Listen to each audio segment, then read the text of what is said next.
25,000 টাকায় বেশি না, মাত্র 3টা স্মার্টফোন সাজেস্ট করব। সো যদি আপনার বাজেট কিনা 25,000 টাকার আশেপাশে হয়ে থাকে তাহলে আজকের ভিডিওটি আপনার জন্য। আপনাদের মূল্যবান সময় নষ্ট না করে চলুন ভিডিও শুরু করা যাক। আর হ্যাঁ, যে 3টা স্মার্টফোন সাজেস্ট করব এগুলো কোথা থেকে কেমনি কি নিলে কত টাকা ডিসকাউন্ট পাবেন সবকিছু নিয়ে আজকের ভিডিওতে আলোচনা করব। সো না টেনে পুরো ভিডিওটি দেখতে থাকুন। আর চ্যানেলে যদি নতুন হয়ে থাকেন তাহলে এখনই সাবস্ক্রাইবটা করে ফেলুন। লিস্টের প্রথম স্মার্টফোনটি হচ্ছে রিয়েলমি নার্জো 60 5G। এই স্মার্টফোনটির ডিজাইনটা কিন্তু বেশ সুন্দর, শুধু দেখতে সুন্দর না, ফোনটা হাতে নিতেও কিন্তু বেশ কমফোর্ট ফিল করবেন, কারণ ফোনটা থিকনেস হচ্ছে মাত্র 7.9 মিলিমিটার এবং ওয়েট হচ্ছে 182 গ্রাম। তাছাড়াও ফোনটার ডিসপ্লে সাইজ হচ্ছে 6.43 ইঞ্চ, যেটা কিনা full HD plus AMOLED display, এবং ডিসপ্লেটা হচ্ছে 90 হার্জ রিফ্রেশ রেটের। ডিসপ্লেটাকে প্রোটেকশন করছে কর্নিং গরিলা গ্লাস 5। তাছাড়াও ডিসপ্লের পিক ব্রাইটনেস হচ্ছে 1000 নিটস, যার কারণে এই স্মার্টফোনটির ডিসপ্লে নিয়ে আপনি ইনডোর এবং আউটডোর সিচুয়েশনে কোনো ধরনের প্যারাই পড়বেন না। হয়তো ডিরেক্ট সানলাইটে একটু স্ট্রাগল করতে হবে, আদারওয়াইজ ডিসপ্লের ব্রাইটনেস এবং কোয়ালিটি যথেষ্ট ভালো পাবেন। তাছাড়াও ফোনটা রেয়ারে আছে 64 মেগাপিক্সেলের ক্যামেরা। যদিও ক্যামেরা মনে হইতে পারে এখানে কয়েকটা আছে ডিজাইনটা দেখে, কিন্তু অ্যাকচুয়ালি না, ক্যামেরা আছে দুইটা। প্রাইমারি ক্যামেরাটা হচ্ছে 64 মেগাপিক্সেল আর একটা 2 মেগাপিক্সেলের ডেপথ সেন্সর। এখানে 2 মেগাপিক্সেল ডেপথ সেন্সর না দিয়ে একটা আলট্রা ওয়াইড লেন্স দিলে অনেক ভালো হতো। তবে রেয়ার ক্যামেরার ছবিগুলো আপনি যথেষ্ট ভালো পাবেন এবং ফ্রন্টে আছে 16 মেগাপিক্সেল ক্যামেরা। যদি ক্যামেরার জন্যই আপনি স্মার্টফোন নিতে চান দেন এই স্মার্টফোনটি আপনার পছন্দের লিস্টে আপনি টপে রাখতে পারেন, তবে ছবির জন্য, ভিডিওর জন্য না, কারণ স্মার্টফোনটি দিয়ে আপনি ভিডিও শুট করতে পারবেন সর্বোচ্চ 1080p 30 fps রেজলিউশনে। সো ভিডিওর জন্য অ্যাকচুয়ালি রিকমেন্ড করবো না, তবে ছবির জন্য যদি আপনি স্মার্টফোন নিতে চান দেন ডেফিনেটলি এই স্মার্টফোনটি আপনি নিতে পারেন। এছাড়াও ফোনটাতে চিপসেট হিসেবে আছে মিডিয়াটেক ডাইমেনসিটি 6020, যেটা কিনা 7 ন্যানোমিটার আর্কিটেকচারে বিল্ড করা একটি অক্টা-কোর চিপসেট। এই চিপসেটটা দিয়ে আপনি গেমিং বেশ ভালো মতো করতে পারবেন, তবে এক্সট্রিম লেভেলের গেমিং করতে পারবেন না। মানে আপনি বেসিক ইউজার হয়ে থাকলে ডেফিনেটলি আপনাকে এই স্মার্টফোনটি ভালো একটা আউটপুট দিবে, তবে যদি আপনি হেভি গেমার হয়ে থাকেন তাহলে অ্যাকচুয়ালি এই স্মার্টফোনটি ওই লেভেলের গেমিং আপনাকে প্রোভাইড করবে না। বেসিক গেম খেলতে পারবেন, পাবজি, ফ্রি ফায়ার মতো গেমগুলো আপনি মিডিয়াম গ্রাফিক সেটিংসে স্মুথলি খেলতে পারবেন। তাছাড়াও রেগুলার কাজবাজ, সোশ্যাল মিডিয়া, মাল্টিটাস্কিং বেশ আরামসেই করতে পারবেন এবং ভেরিয়েন্ট আপনি maybe 8GB RAM 128GB ROM এর ভেরিয়েন্টে অ্যাভেলেবেল পেয়ে যাবেন। এখন এই স্মার্টফোনটি অ্যাকচুয়ালি কাদের জন্য বেটার হবে? যারা কিনা সুন্দর একটা লাইট ওয়েট স্মার্টফোন খুঁজতেছে, কম্প্যাক্ট সাইজের একটা স্মার্টফোন যেটা ডিজাইনের পাশাপাশি ক্যামেরাটা ভালো হতে হবে এবং ডিসপ্লেটা লাগবে তার অ্যামোলেড, তাহলে আপনি এই স্মার্টফোনটি নিতে পারেন। তবে হ্যাঁ, এই স্মার্টফোনটিতে কিন্তু সিঙ্গেল স্পিকার, স্টেরিও স্পিকার না, এটাও মাথায় রাখবেন। তাছাড়া ফোনটাতে আছে 5000 mAh এর ব্যাটারির সাথে 33 ওয়াটের চার্জার। সো ব্যাটারি ব্যাকআপ তো ডেফিনেটলি ভালো দিবে, ইভেন ফোনটা ব্যাটারিও খুব তাড়াতাড়ি চার্জ হয়ে যাবে। আর যারা অ্যাকচুয়ালি রিয়েলমি ইউজার তাদের কাছে এই স্মার্টফোনটি অবশ্যই ভালো লাগবে। আর আমি অ্যাকচুয়ালি পার্সোনালি রিয়েলমির স্মার্টফোনগুলো একটু বেশি প্রেফার করি অন্যান্য ব্র্যান্ডের যে স্মার্টফোনগুলো আছে ওগুলোর তুলনায়, কারণ আমার কাছে রিয়েলমির UI অপটিমাইজেশন একটু বেশি ভালো লাগে। রিয়েলমি নার্জো 60 এই স্মার্টফোনটি যদিও আরো আগে লঞ্চ হয়েছে, তবে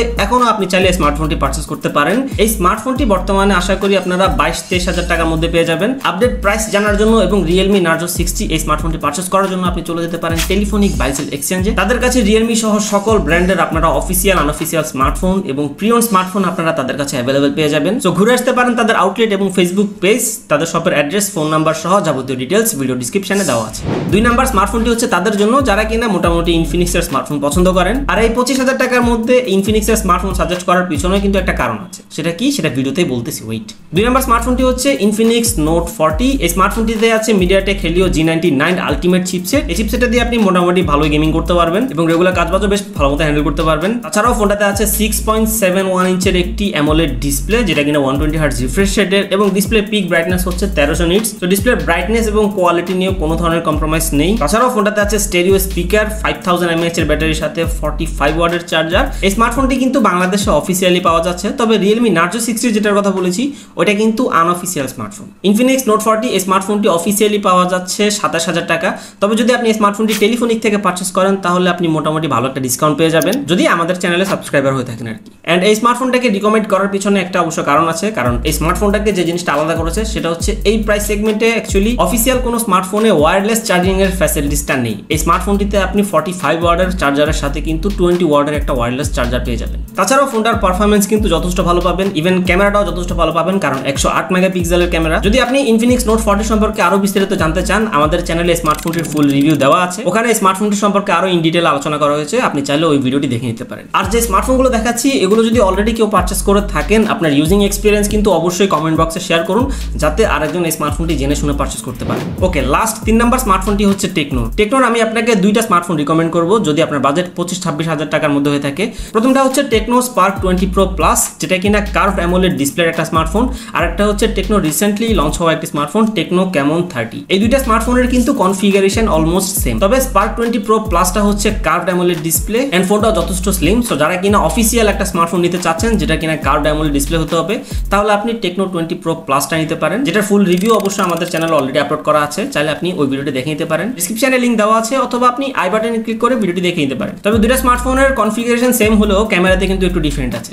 ক্যামন 30টা হচ্ছে ক্যামেরা ফোকাস, ওটাতে ক্যামেরার অনেক ধরনের ফিচার আছে। আর ক্যামন 30 হচ্ছে ফ্রন্ট সাইড এবং ব্যাক সাইড দুইটা ক্যামেরাই হচ্ছে 50 মেগাপিক্সেল, এবং স্পার্ক 20 প্রো প্লাসের রিয়ার ক্যামেরা হচ্ছে 108 মেগাপিক্সেল। দুইটা স্মার্টফোনেরই কিন্তু ক্যামেরা যথেষ্ট ভালো। এই দুইটা স্মার্টফোনেরই কিন্তু ফুল রিভিউ আমাদের চ্যানেলে অলরেডি আপলোড করা আছে। তো যদি আপনি এই দুইটা স্মার্টফোনের ফুল রিভিউ দেখতে চান, তাহলে আমি রিকমেন্ড করবো আমার চ্যানেলে যে দুইটা ভিডিও আছে আপনি চাইলে এগুলো দেখে নিতে পারেন। সো আশা করি আপনি কিছুটা ক্লিয়ার। যদি ক্লিয়ার না হয়ে থাকেন তাহলে ভিডিওটা আবার দেখুন। তো 25,000 টাকার মধ্যে যদি আপনি কোনো স্মার্টফোন নিতে চান, যদি আনঅফিসিয়াল নিতে চান, তাহলে আমি আপনাকে সাজেস্ট করতেছি আপনি রিয়েলমি নার্জো 60টা নেন। আর যদি অফিসিয়াল কোনো স্মার্টফোন নিতে চান, তাহলে আপনি ইনফিনিক্স নোট 40 অথবা এই টেকনো স্পার্ক 20 প্রো অথবা টেকনো ক্যামন 30 এই স্মার্টফোনগুলোর মধ্যে যে কোনো একটা পারচেজ করতে পারেন। চাইলে আমি শাওমির কোনো স্মার্টফোন সাজেস্ট করতে পারতাম, কারণ অ্যাকচুয়ালি শাওমির ফোনে আপডেটে অনেক ইস্যু থাকে, যার কারণে আমাকে অনেকে কমেন্ট বক্সে একটু তাই অ্যাকচুয়ালি আমি রেডমির কোনোটা বলতেছি না। তাছাড়া যদি আপনি রেডমির কোনো বা শাওমির কোনো স্মার্টফোন নিতে চান, তাহলে আপনি টেলিফোনিক বাইসেল এক্সচেঞ্জে চলে যান, তাদের কাছে শাওমির স্মার্টফোন আপনার অ্যাভেলেবেল পেয়ে যাবেন। তাছাড়াও যদি আপনার বাজেট কিনের চাইতে বেশি বা কম হয়ে থাকে,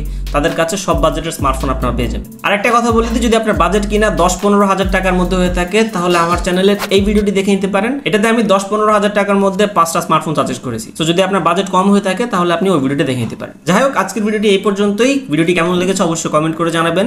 আর কেউ যদি এই স্মার্টফোনগুলো সম্পর্কে কোনো কনফিউশন থাকেন বা আপনার অন্য কোনো কোয়েশ্চেন থাকে, তাহলে অবশ্যই কমেন্ট করুন। আর এখনো চ্যানেলটি সাবস্ক্রাইব না করে থাকলে সাবস্ক্রাইবটা করে ফেলুন। বাই।